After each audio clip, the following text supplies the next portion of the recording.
ये तो गरुड़ पुराण में आया है विशेष करके। तो गरुड़ पुराण में मरने के पश्चात आत्मा, बहुत ध्यान वाली सुनने वाली कथा है, सुनोगे काम की तुम्हारी, हमारी नहीं।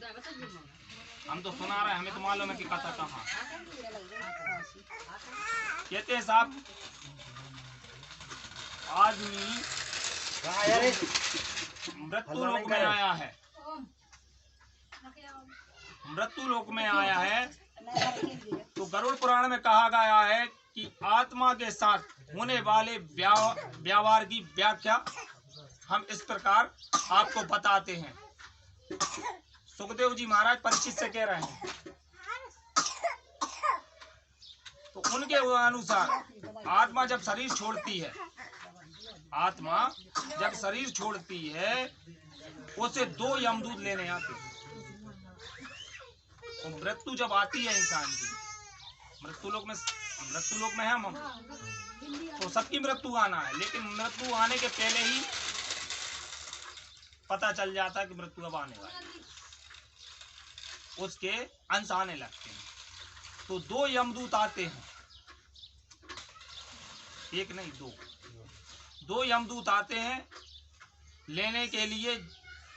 और अपने जीवन में जो हम कर्म करते हैं, कर्म की है यहाँ,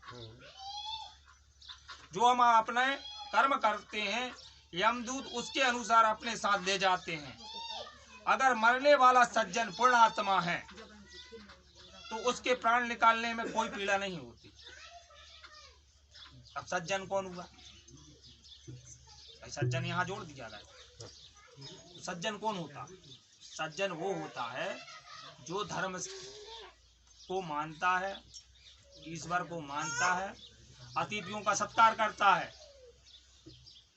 कोई भूखा आ जाए, प्यासा आ जाए, अतिथि का सत्कार करता, किसी का अपमान नहीं करता, गौ माता की सेवा करता है, तुलसी की सेवा करता है, ब्राह्मण की सेवा करता है, संतों की सेवा करता है, माता पिता की सेवा करता है, गुरु की सेवा करता है, वो है पूर्ण आत्मा। उसको पूर्ण आत्मा कहा गया है। पूर्ण आत्मा है, उसके प्राण निकालने में यमदूत पीड़ा नहीं देते। लेकिन अगर वो दुराचारी है और पापी है तो उसे पीड़ा सहनी पड़ती है, उसको पीड़ा सहनी पड़ती है। गरुड़ पुराण में उल्लेख मिलता है कि मृत्यु के बाद आत्मा को यमदूत केवल 24 घंटे, जिस दिन वो मर जाएगा 24 घंटे जोड़े जाते हैं, एक रात और एक दिन, 24 घंटे के लिए ही ले जाते हैं, ज्यादा दिन के लिए नहीं ले जाते, सिर्फ 24 घंटे के लिए ले जाएंगे उसकी आत्मा। और 24 घंटे के बाद जहां 25वां घंटा लगेगा तो दोबारा से वो यहाँ लाते हैं। क्यों लाते हैं? कि जब तक उसका त्रयोदशी नहीं होगी तब तक वो आत्मा यहीं रहेगी। अधोगति मानी गई है उसका, इसलिए उस आत्मा को यहीं रहना पड़ता है। जब त्रयोदशी के दिन 13वीं क्यों कहते हैं, इसीलिए कहा गया। उधर उसका पूरा हो गया, 2 यमदूत ले गए, 24 घंटा में पूरा जोड़ घटाना कर लिया, किसने कितने पाप किए, कितने पुण्य आदि किए हैं, और ये कहाँ जाएगा। तो अब यहीं 24 घंटे में समझना है कि इसे नरक में डालना है कि स्वर्ग में डालना है। ले जाते हैं, फिर उसके पाप पुण्य गिने जाते हैं, आत्मा को फिर उसी में छोड़ दिया जाता है। कहाँ छोड़ दिया जाता है? उसको तो जला दिया, तो जलने के बाद आत्मा कहाँ रही? आत्मा अमर है, आत्मा कभी नहीं मरती। आत्मा अमर होती है तो 13 दिन तक उत्तर कार्य किए करने के बाद 13 दिन बाद फिर यमलोक, फिर यमराज आते और फिर ले जाते हैं। इसलिए 13 दिन तक इन चीजों को सांसारिक मृत्यु लोक में किया जाता है। नहीं तो 13वीं और त्रयोदशी ये क्यों मानी गई हैं? इसलिए मानी गई हैं। पितृ आदि हैं जो भी हैं, तो उनकी अधोगति के लिए, उनकी मोक्ष के लिए हम ये कार्य करते रहते हैं। पिंडदान है, श्राद्ध कर्म है, पितरों के लिए भोजन आदि देना, तो ये माने गए हैं।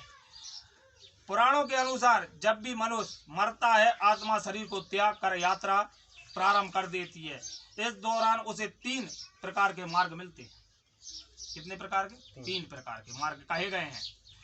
उस आत्मा में किस मार्ग पर चलाया जाएगा, ये केवल उस कर्मों पर निर्भर करता है। 3 मार्ग कहे गए हैं, वो है पहला सर्वप्रथम अर्षि मार्ग, धूर्व मार्ग और उत्पत्ति विनाश मार्ग। अर्षि मार्ग में ब्रह्मलोक है, अर्षि मार्ग में ब्रह्मलोक है और देवलोक की यात्रा के लिए होता है, और वहीं भूमि मार्ग पितृलोकों की यात्रा करने के लिए जाता है, जहाँ पितृ अपने रहते हैं, पूर्वज आदि।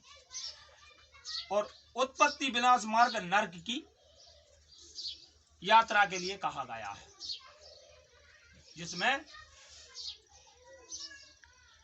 नरक आदि की यातना आदि भोगनी पड़ती है। और यातना कई प्रकार की कही गई हैं। सोनाने बैठ जाए तो कम से कम 3 घंटा जही में चले गए। नरक में कितनी यातना है, कहाँ से कहाँ जाएगा, कैसे छेदे जाएंगे, ठीक है, खून की पीक में डाला जाएगा, कीड़े मकोड़ों शरीर पर लेटेंगे, सूजियों से चुबाया जाएगा, आदि चीज है नरक में।